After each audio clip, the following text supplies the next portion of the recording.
here, we're just a short bus ride away from a place where visitors are surrounded by serenity, tranquility, and history. If you have a free afternoon, think hard about visiting a place where you really don't have to think at all. Our destination?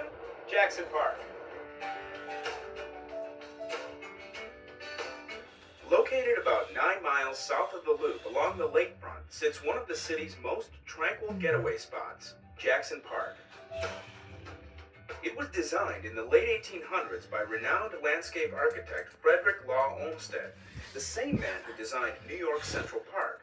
Today, over a century later, Jackson Park endures as one of Chicago's most popular natural and historic gems.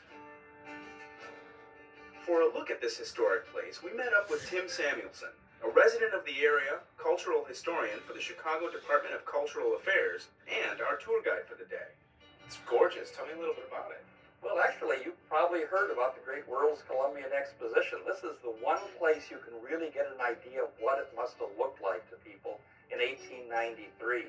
This is the former arts building at the World's Fair that, of course, was redone as the Museum of Science and Industry.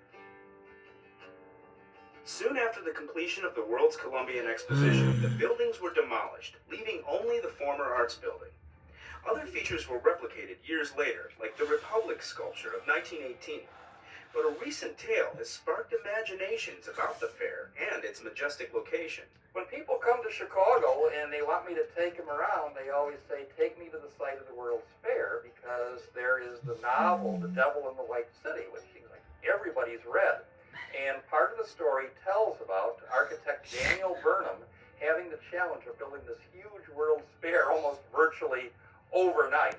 And so it takes place here, and it mentions the buildings and the site. So people come to town, they want to see where it happened. For fans of nature, you'll find 253 reasons to come to Jackson Park.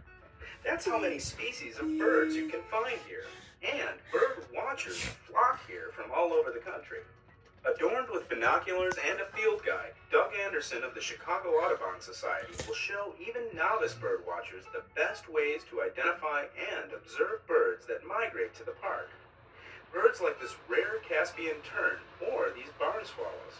Birds like different kinds of habitat. And when you get a variety of different kinds of trees and shrubs and open space, as well as heavily wooded areas, that's what attracts a tremendous number of birds. Doug leads his free tours April through December at 7 a.m. on Wednesdays and 8 a.m. on Saturdays, starting from the Darrow Bridge just south of the Museum of Science and Industry. Don't forget your binoculars. Draws all sorts of wildlife and humans to this oasis within an oasis, the Osaka Garden on Wooded Island. Osaka, Japan is one of Chicago's 23 sister cities. The garden grew up around the former site of the Ho-Oden Pavilion, which was built by the Japanese government for the Columbian Exposition. Once you enter Osaka Garden's gate, be prepared to refresh your spirit. One of the special feelings that you get from the Osaka Garden is almost a feeling of enchantment, a true oasis in the middle of a big city.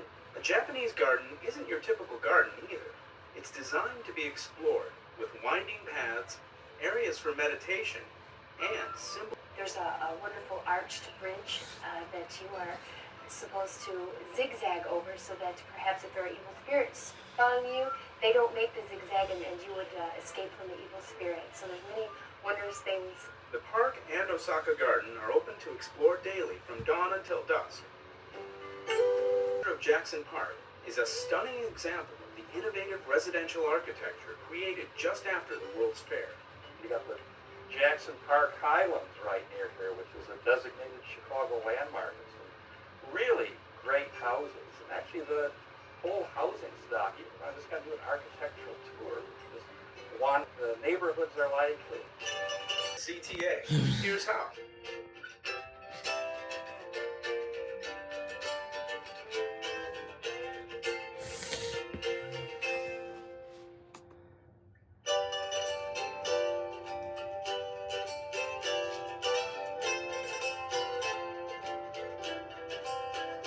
So the next time you want to get away, consider exploring the nature and history right here in the city, in Jackson Park.